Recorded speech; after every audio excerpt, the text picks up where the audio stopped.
মাল্টিস Falcon আমি যখন অনুবাদের কাজটা শুরু করি আর কি, তখন ইনিশিয়ালি আমার কাজটা ভালো লাগছে বা খারাপ লাগছে এরকম আমি কিছু ভাবিনি, বা ওরকম কোনো ভাবনা আমার মাথায় আসেনি। আমার যেটা মনে হয়েছিল, একটা কাজ করছি, কাজটা ইন্টারেস্টিং মনে হয়েছিল ওইটুকু, যে গল্পটা আমি যেটুকু প্রথমে একটা গ্লিম্পস পেয়েছিলাম, যেটুকু শুনেছিলাম আর কি, তো সেইটা আমার ভালো লেগেছিলো, যে ঠিক আছে, যে একটা অন্যরকম কিছু একটা হচ্ছে আর কি, সেটা একটা ছিল।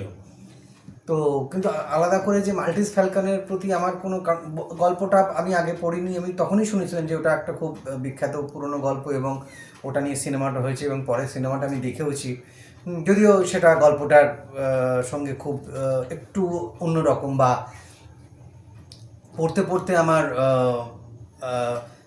কি বলে স্পেডের যে চেহারাটা আমার মনের মধ্যে ভেসে উঠেছিল, সেইটা আমি সিনেমাতে খুব মিস করেছি আর কি।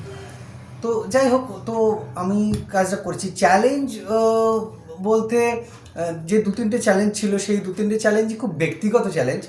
প্রথম কথা হচ্ছে, আমি ইংরাজি মিডিয়ামের ছেলে নই। আমার ইংরাজি পড়াশোনাটাও খুব গভীর কিছু নয়, ইংরাজি পড়ে মোটামুটি বুঝে যাই ওইটুকু। তো সেই জায়গা থেকে একটা ইংরাজি শব্দ হোক বা ওদের এক্সপ্রেশনটা একটু অন্য রকম হয়, মানে ইংরাজিতে একটা এক্সপ্রেশন যেটা হয় আর কি, সেটা বাংলায় হয় না।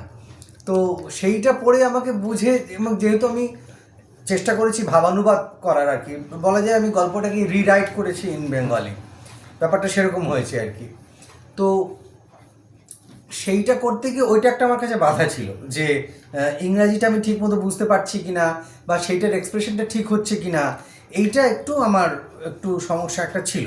কিন্তু সেটা যখন গল্প এগিয়েছে, তখন আস্তে আস্তে আস্তে আস্তে সেইটা অনেকটাই কেটে গেছে আর কি। দ্বিতীয় চ্যালেঞ্জ যেটা, সেটা হচ্ছে আমার ব্যক্তিগত ল্যাদের চ্যালেঞ্জ আর কি। মানে আমি কাজটা শুরু করি যে পেসে, তারপর সেই কাজটা আস্তে আস্তে আস্তে আস্তে তার পেসটা ড্রপ করতে থাকে আর কি। তো সেইটা একটা সমস্যা আমার থাকে। তো মাঝখানে বেশ কিছুদিন কাজটা করলাম না, বন্ধ রইল। হ্যাঁ, মানে যেটা হয় আর কি, প্রথম দিকে যে গতিটা থাকে আর কি, পরের দিকে সেই গতিটা আমি ঠিক ধরে রাখতে পারি না, সেটা আমার কাছে একটা চ্যালেঞ্জ। যে তখন কিছুটা মনোটোনাস হয়ে যায়, মানে যে একই কাজ করছি একই কাজ করছি একই কাজ করছি।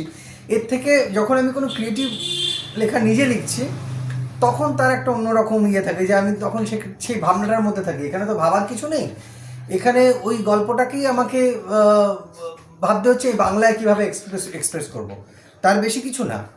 তো এই দুটো চ্যালেঞ্জ মেনলি আমি ফেস করেছি, যে দুটোই ব্যক্তিগত, একটা হচ্ছে ইংরাজি ভাষার, এবং একটা হচ্ছে আমার নিজের কি বলবো, মানে আগ্রহ বা আমার মানে মোটিভেশনের আর কি, ইত্যাদি প্রভৃতি। তো এইটুকুই। আর এই রকম এই জনের গোয়েন্দা গল্প আমার নিজের খুবই ভালো লাগে, তো সেইটা তো একটা অবশ্যই ভালো লাগার আমার আর আমি এর আগে এরকমভাবে কখনো কোনো বাংলা কাজ মানে অনুবাদ করিনি। যেটুকু অনুবাদ করেছি আমি, সেগুলো সবই খুব টেকনিক্যাল অনুবাদ আর কি। বিভিন্ন ধরনের এনজিওর যে ব্রোশিওর হয় সেগুলো অনুবাদ, বা কিছু এরকম ক্রিয়েটিভ অনুবাদ আমি এর আগে কখনো করিনি, এটাই আমার প্রথম কাজ। তো সেই অর্থে এটা আমার খুব অন্যরকম লেগেছে, অবশ্যই ইন্টারেস্ট লেগেছে, একটা সেই ভালো লাগা একটা কাজ করেছি। আর মোটামুটি আপাতত এছাড়া মাল্টিজ নিয়ে আমার খুব একটা বলার কিছু নেই আর কি, এটা